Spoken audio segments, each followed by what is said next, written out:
worshipful sir, I have the pleasure of presenting to you Brother Emmanuel Tongko, who has been duly elected as senior warden of this lodge.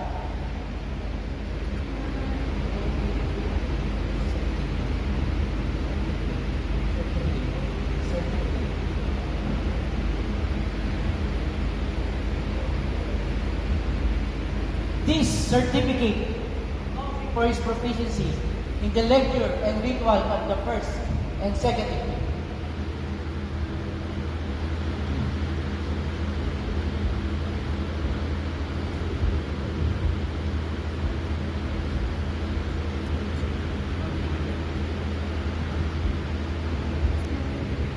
Brother Emmanuel Tongko, you have been elected senior warden of this lodge, and I now invest you with distinctive badge of your honorable station, the letter.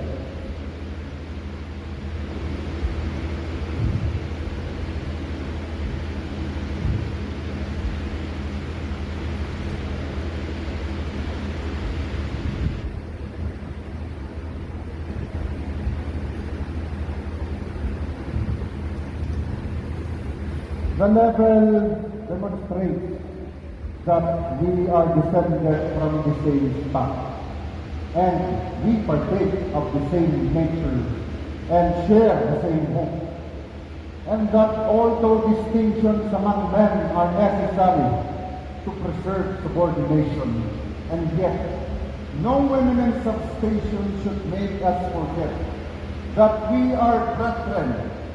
For he who is placed on the lowest spoke of fortune's wheel may be entitled to our regard, because a time will come, and the wisest know not how soon, when all distinctions save that of goodness shall cease, and death, the mighty leveler of human greatness, reduces us to the same state.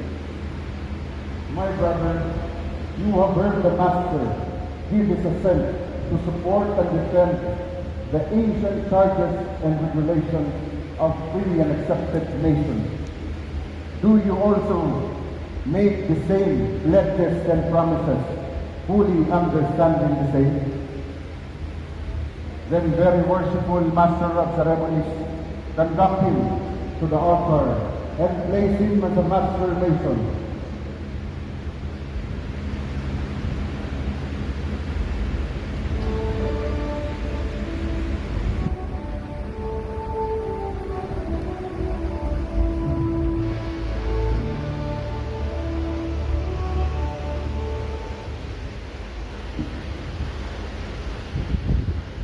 My brother, in an audible tone of voice, you will repeat the vow of your office after me.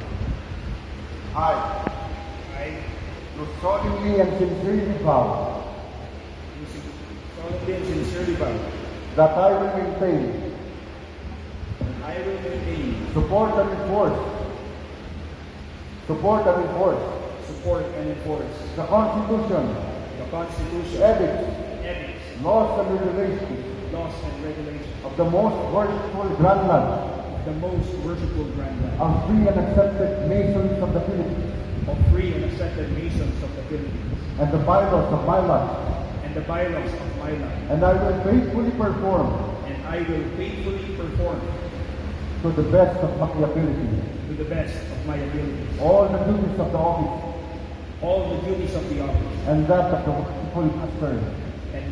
worshipful master in his absence. So help me God. Amen. Arise, my brother.